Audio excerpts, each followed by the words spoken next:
안녕하십니까. 에너지경제연구원 조상민입니다. 제가 오늘 발표드릴 과제는 e-모빌리티 성장에 따른 신재생 에너지 산업 대응 전략 연구입니다. 목차는 다음과 같습니다. 첫 번째로 연구 필요성 및 목적 간단하게 설명드리고요. 통합 에너지 시스템 구축 동향과 시사점, 그리고 e-모빌리티와 신재생 에너지의 연계 전략 간단하게 설명드리겠습니다. 그리고 다음으로 SWOT-H 분석을 활용한 신재생 에너지 산업 대응 전략을 설명을 드리고요. 마지막으로 MPS, OPF 모형을 활용한 신재생 에너지와 e-모빌리티의 전력계통 상호 영향에 대한 분석 설명드리고 결론 말씀드리겠습니다. 연구 필요성 및 목적입니다. 파리 협정이 체결되면서 온실가스 감축을 위한 각국의 노력이 확대되고 있습니다. 네, 그림에서 보시다시피 수송 부문의 온실가스 감축이 상대적으로 미흡하다는 것을 확인할 수 있습니다. 에너지 정책의 전반적인 방향은 전력화, 그리고 전력 부문의 재생에너지 확대를 통한 저탄소 에너지 시스템 구현이고요. 그 와중에서 수송 부문의 경우에는 과거 바이오연료 보급에 의존하던 정책에서 벗어나 전력화를 중요한 전략으로 고려하고 있고요. 그 와중에서 e-모빌리티 시스템 구축이 추진되고 있는 상황입니다. 따라서 이렇게 전기차와 e-모빌리티가 확산될수록 이 산업과 신재생 산업과의 상호 영향이 커질 것으로 예상이 되고 있습니다. 따라서 본 연구에서는 e-모빌리티 확대가 신재생 에너지 산업에 어떤 영향을 미칠지를 먼저 분석을 하고 선제적으로 대응 전략을 제시하는 것을 목적으로 하고 있습니다. 총 4차년도 과제 중에서 본 1차년도 과제에서는 장기적 관점에서 신재생 산업의 대응 전략을 제시하고요. 신재생 에너지, 전력계통, 그리고 e-모빌리티의 상호 연계성에 대해서 제주도를 대상으로 실증 연구를 수행하는 것을 큰 목적으로 하고 있습니다. 다음으로 통합 에너지 시스템에 관해 간략하게 설명드리도록 하겠습니다. 앞서 말씀드린 바와 같이 세계 각국은 통합 에너지 시스템을 구축하기 위한 노력들을 진행하고 있습니다. 덴마크의 경우에는 통합 에너지 시스템이라는 명칭 하에 재생에너지 중심의 에너지 시스템 전환을 추구하고 있고요. 부문 간 통합을 통해서 이러한 목표를 달성하기 위한 노력들을 수행하고 있습니다. EU의 경우에는 독일에서 제안된 부문 결합, 즉 섹터 커플링을 저탄소 사회 실현을 위한 핵심 전략으로 고려하고 있고요. 이 부문 결합은 부문 간의 통합, 그리고 최종 소비 부문 결합, 이 두 가지 결합으로 구성이 되고 있습니다. 따라서 이러한 부문 간 결합을 통해서 재생에너지의 변동성을 해결하기 위한 노력을 하고 있습니다. 미국은 NREL을 중심으로 에너지 시스템 인티그레이션이라는 연구를 수행을 하고 있고요. 수소도 부문 간 통합을 위한 하나의 수단으로 활용되고 있습니다. 우리나라도 최근 제3차 에너지 기본계획 공고안을 통해서 재생에너지 중심의 통합 에너지 시스템의 필요성을 제시를 한 바 있습니다. 종합해보자면 결국 탈탄소화를 목표로 해서 세계 각국은 통합 에너지 시스템을 구축하고 이를 바탕으로 에너지 전환을 추구하고 있습니다. 공급 측면에서는 재생에너지가 핵심으로 부각이 되고 있고요. 수요 측면에서는 최종 소비 부문의 전력화, 그리고 부문 간 통합이 핵심 전략입니다. 그리고 이러한 통합과 에너지 시스템의 전환을 위한 핵심 기술로서 유연성 제공 기술들이 개발되고 있고요. 그 중심에는 에너지 전환 기술, 저장 기술, 그리고 부문 간 통합 기술들이 있습니다. 다음으로 e-모빌리티와 신재생 에너지의 상호 연계성에 대해서 간단하게 설명드리도록 하겠습니다. 왼쪽 그림에서 보시다시피 전 세계적으로 전기차 비중은 계속 확대될 것으로 전망되고 있습니다. 가장 높게 전망하고 있는 전망의 경우에는 2040년 기준으로 최대 75%가 전기차로 대체될 것으로 전망을 하고 있습니다. 우리나라도 전기차 보급이 굉장히 빠르게 늘어날 것으로 예상이 되고요. 2040년에는 700만 대 정도 보급될 것으로 전망이 되고 있습니다.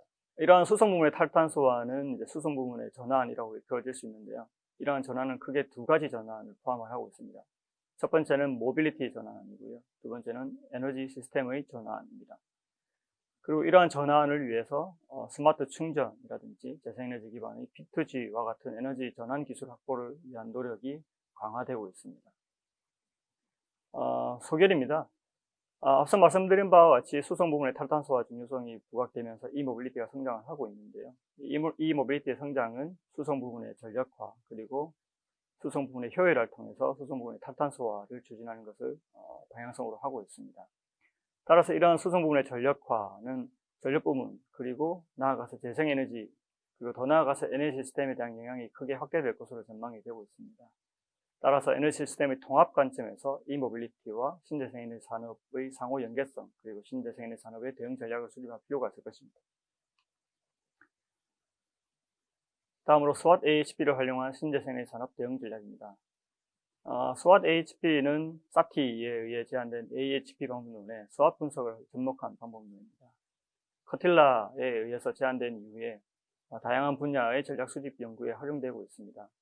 SWOT AHP의 장점은 SWOT에 기반해서 속성을 구성하기 때문에 속성을 구성할 때 발생할 수 있는 편의나 위험 요소를 최소화할 수 있습니다. 그리고 양의 중요도와 음의 중요도를 동시에 고려할 수 있다는 것도 장점이고요. 기존의 SWOT 분석 및 전략 수립 방법론과 프로세스를 그대로 활용할 수 있다는 점도 장점으로 지적할 수 있습니다.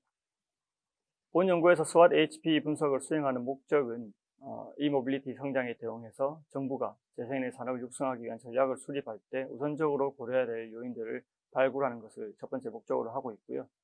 앞서 분석했던 바와 같이 통합 에너지 시스템 구축이라는 에너지 정책의 큰 방향성 하에서 이모빌리티 성장에 따른 신재생에너지 산업의 대응 전략을 제시하는 것을 목적으로 하고 있습니다. 분석 대상을 고려해서 신재생에너지, 전력계통, 그리고 전기차 및 충전 분야 전문가 그룹으로 구성을 했고요. 각 분야별로 4명의 전문가, 그래서 총 12분의 전문가를 AHP 설문 전문가 그룹으로 설정을 했습니다. 이 전문가들은 속성 모형의 도출, 그리고 속성 가중치 도출 전 과정에서 참여를 했습니다. 전문가 자문을 통해서 속성 모형 최종안을 오른쪽 표와 같이 도출을 했고요. 제1계층은 SWOT의 4개의 계층으로 분류가 되었고요. 제2계층은 각 1계층 하에 3개의 속성, 그래서 총 12개의 속성으로 구성을 했습니다. 이러한 속성 모형을 바탕으로 해서 세부 속성의 중요도를 도출한 결과는 오른쪽에 그림과 같습니다. 먼저 내부적으로는 정부 주도의 신재생에너지와 이모빌리티 초기 시장 형성의 강점 요인을 활용하되 에너지 시스템 통합 관련 기술 인프라 부족이라는 약점을 극복하는 전략이 요구됩니다. 외부적으로는 에너지 시스템 통합 관련 신기술의 발전이라는 기회 요인을 활용하되 신재생에너지 및 이모빌리티 관련 시장의 불확실성이라는 위험 요인을 회피하는 전략이 요구된다고 도출되었습니다. 이러한 속성 모형을 바탕으로 해서 SWOT 매트릭스를 구성해 봤습니다. 왼쪽 표와 같이 1순위는 WT 전략, 2순위는 ST 전략, 3순위는 WO 전략, 그리고 4순위는 SO 전략이 도출되었고요. 총 4개의 우선순위 전략을 오른쪽에 표와 같이 도출했습니다. 요약하자면 우선 첫 번째, 정부 주도의 초기 시장 활용, 그리고 에너지 시스템 통합과 관련한 기술 역량 강화를 통해서 신재생에너지 및 이모빌리티 시장의 불확실성을 극복하는 전략이 필요하다고 도출되었고요. 두 번째로 에너지 시스템 통합 관련 기술 인프라 확충을 통해서 향후 전개될 신기술 및 신시장에 대응할 필요가 있다는 전략이 도출되었습니다. 다음으로 제주도 사례를 바탕으로 한 전력계통 통합 모형에 대한 설명을 드리도록 하겠습니다. 앞서 분석에서 보시다시피 해외 사례 그리고 SWOT AHP 분석을 통해서 이모빌리티 확대에 따른 신재생 산업 대응 전략 수립 과정에서 에너지 시스템 통합의 중요성을 확인할 수 있었습니다. 실제로 이모빌리티와 신재생에너지가 에너지 시스템에 통합되는 과정에서 다양한 문제가 노출될 수 있는데요. 이러한 문제점들을 먼저 파악을 하고 이러한 문제점에 대해서 선제적으로 해결책을 제시할 필요성이 있습니다. 그래서 본 연구에서는 제주도를 실증 대상으로 해서 연구를 수행했습니다. 그 이유는 제주도의 경우 재생에너지 비율이 빠르게 확대될 것으로 전망이 되고요. 전기차 보급 또한 전국에서 가장 빠르게 성장할 것으로 예상되는 지역이기 때문입니다. 본 연구에서 사용한 모형은 MPS OPF 모형이고요. 기본적으로 스코프에 근간을 두고 있는데 재생에너지의 확률적 특성을 잘 반영할 수 있도록 진화된 모형입니다.